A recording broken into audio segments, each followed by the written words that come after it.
Oke, halo, selamat pagi. Terima kasih atas waktunya. Sebelumnya, Assalamualaikum warahmatullahi wabarakatuh. Perkenalkan, nama lengkap saya Yasman Eliza Luhu, biasa dipanggil dengan nama Yasman. NIM 210201070077, kode kelas MJ701, Prodi PJJ 1 Manajemen, mata kuliah Etika Bisnis, sekaligus yang saya hormati sekaligus dosen pengasuh Bapak Joko Suryanto, SE, MM, CPOD.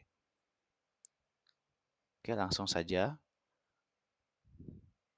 Soal ujian ini kebetulan saya mengambil topik yang ini ya Pak, bagaimana atau tanggung jawab sosial perusahaan atau CSR dan dampak terhadap masyarakat. Oke, terlebih dahulu kita harus ketahui dulu apa itu CSR.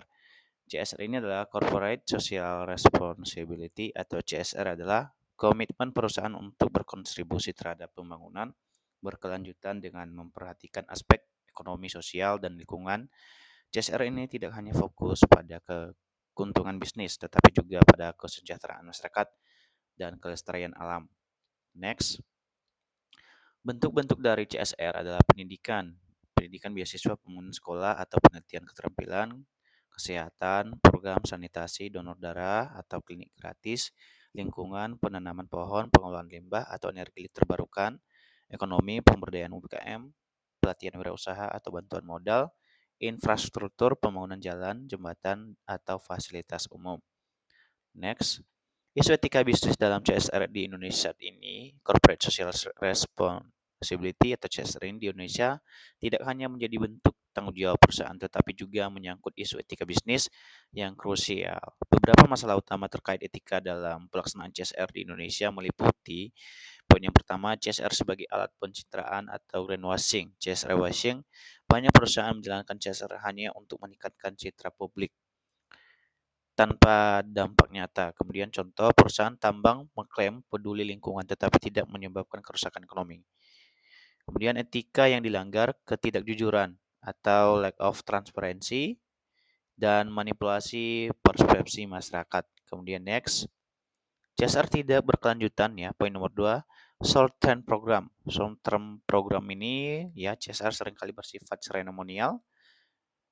Misalnya bagi-bagi sembako ya tanpa berkelanjutan. Kemudian masyarakat tidak diberdayakan secara mandiri sehingga ketergantungan tetap tinggi. Kemudian etika yang dilanggar, tanggung jawab sosial yang setengah hati atau lack of commitment. Kemudian poin yang nomor 3, ketimpangan distribusi manfaat CSR. CSR sering terpusat di daerah perkotaan atau dekat kantor pusat perusahaan, sementara masyarakat terpencil terabaikan. Contoh perusahaan perkebunan yang di Kalimantan ya lebih fokus pada CSR di kota ketimbang masyarakat adat sekitar. Kemudian etika yang dilanggar, ketidakadilan atau injustice ya dalam distribusi manfaat. Kemudian lanjut next. Poin yang nomor 4.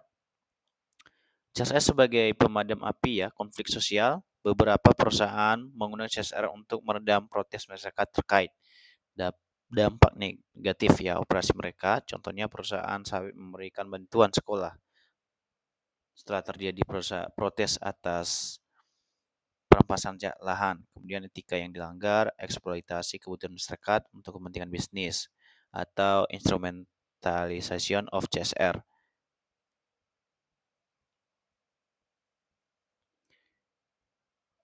Kemudian poin yang nomor 5, minimnya perlibatan stakeholder dalam perencanaan CSR. Program CSR sering top down tanpa melibatkan masyarakat sebagai penerima manfaat. Akibatnya program tidak sesuai dengan kebutuhan real masyarakat. Kemudian etika yang dilanggar, ketidakpedulian terhadap partisipasi publik ya, lack of stakeholder engagementnya. Kemudian next. Poin yang nomor 6, regulasi ya, atau peraturan CSR yang lemah dan manipulasi pelaporan. Meski Undang-Undang Perseroan Terbatas ya di nomor 40 tahun 2007 mewajibkan CSR untuk perusahaan tertentu, implementasi dan pengawasan masih lemah. Kemudian beberapa perusahaan memanipulasi laporan CSR untuk terlihat baik di mata regulator dan investor. Etika yang dilanggar yaitu pelanggaran prinsip akuntabilitas atau lack of accountability.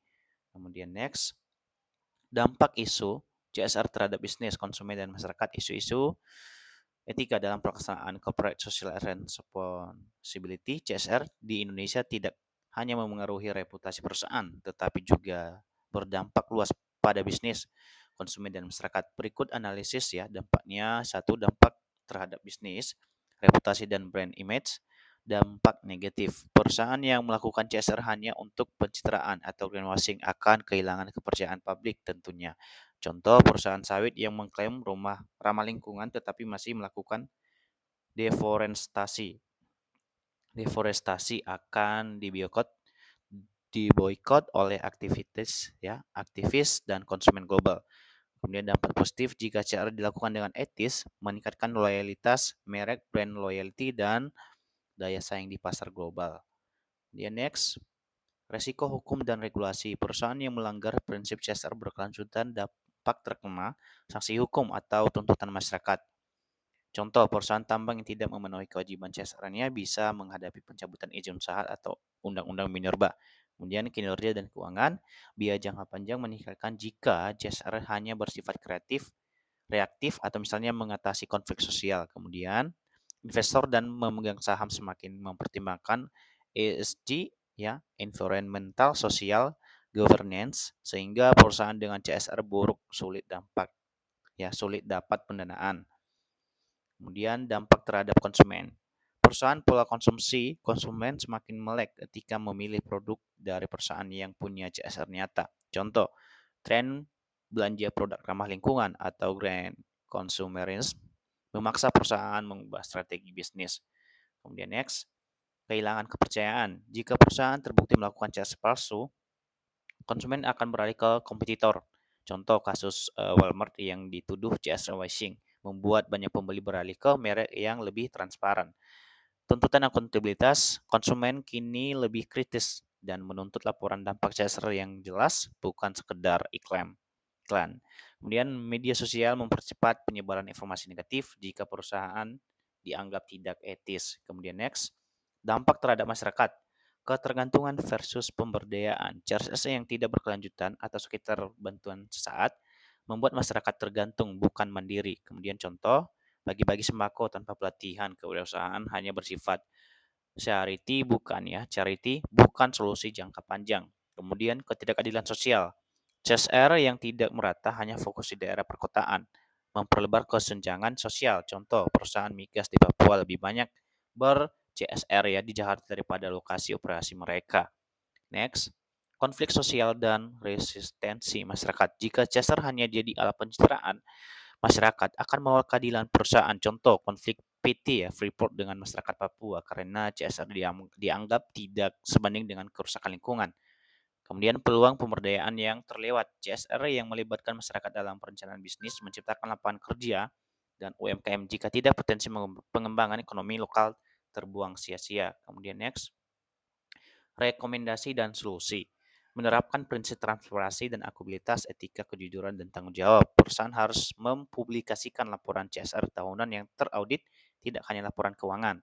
Kemudian pemerintah perlu membuat platform digital terbuka untuk memantau realisasi CSR seperti CPSN, Kementerian SDM untuk CSR sektor energi. Kemudian contoh baik, Unilever Indonesia secara rutin mempublikasikan laporan keberlanjutan dengan indikator dampak yang jelas. Kemudian solusi, wajibkan standar pelaporan CSR berdasarkan ISO 26000 atau GRI Global Reporting. Ini inisiatif ya, libatkan pihak ketiga LSM, akademisi untuk memverifikasi ya, verifikasi independen. Kemudian next, memastikan CSR berkelanjutan bukan sekadar charity, etika, keberlanjutan, dan pemberdayaan. Hindari program CSR yang bersifat sekali waktu, bagi-bagi sembako seremonial, fokus pada penguatan kapasitas masyarakat, pelatihan kewirausahaan pendidikan, teknologi. Contoh baik program Danamon Go Green tidak hanya menanam pohon tetapi juga melatih petani dalam agroforestry. Solusi, alokasikan minimal 30% dana atau CSR untuk program pemberdayaan jangka panjang. Kemudian gunakan pendekatan sosial return of investment (SROI) untuk mengukur dampak nyata. Next, melibatkan stakeholder dalam perencanaan CSR, etika, keadilan, dan partisipasi. CSR harus dirancang Bottom up melibatkan masyarakat lokal, LSM, dan pemerintah daerah. Contoh buruk, perusahaan tambang yang membangun sekolah tanpa berkonsultasi dengan warga setempat sehingga bangunan tidak terpakai. Kemudian contoh baik, PT Astra Internasional mengadakan forum konsultasi dengan desa sekitar sebelum menjalankan program CSR. Solusinya bentuk forum multi stakeholder, ya, stakeholder untuk merancang program CSR. Gunakan metode community based participatory research CBPR untuk memahami kebutuhan real masyarakat. Kemudian lanjut, integrasi CSR dengan bisnis inti, etika, harmoni bisnis, dan sosial. CSR tidak boleh dipisahkan dari operasi perusahaan, tetapi harus menjadi bagian dari model bisnis. Contoh baik, The Body Shop ya, mengintegrasikan CSR dengan rantai pasok. Fair Trade, anti judi coba hewan. Kemudian GoTo atau Gojek Tokopedia punya program GoTo Impact Foundation yang fokus pada inklusi digital UMKM. Solusinya, ya, kembangkan CSR berbasis share value, contoh Bank Mandiri yang beri pinjaman UMKM sekaligus tingkatkan inklusi keuangan. Hindari CSR sebagai damage control, misalnya perusahaan rokok yang beri CSR kesehatan. Kemudian penguatan regulasi dan insentif, etika, kepatuhan dan kepastian hukum. Problem, ya, Undang-Undang Nomor 40 Tahun 2007 tentang CSR masih lemah dan penegakan. Solusi, penjelasan saksi bagi perusahaan yang tidak memenuhi CSR, misalnya denda atau pembatasan izin usaha. Kemudian berikan insentif atau pajak, kemudian perizinan bagi perusahaan dengan CSR terbaik. Contoh, di India, perusahaan wajib alokasikan 2% laba bersih untuk CSR atau menghadapi sanksi. Kemudian pendidikan etika bisnis dan CSR bagi perusahaan, etika dan kesadaran dan pembelajaran. Banyak pelaku bisnis masih melihat CSR sebagai kewajiban hukum, bukan tanggung jawab moral. Solusi, kampus atau asosiasi bisnis harus memasukkan CSR dan etika bisnis dalam kurikulum. Dirjen Pajak dan Kementerian Keuangan bisa adakan pelatihan CSR berbasis dampak. Oke, demikian hasil dari presentasi saya, Pak.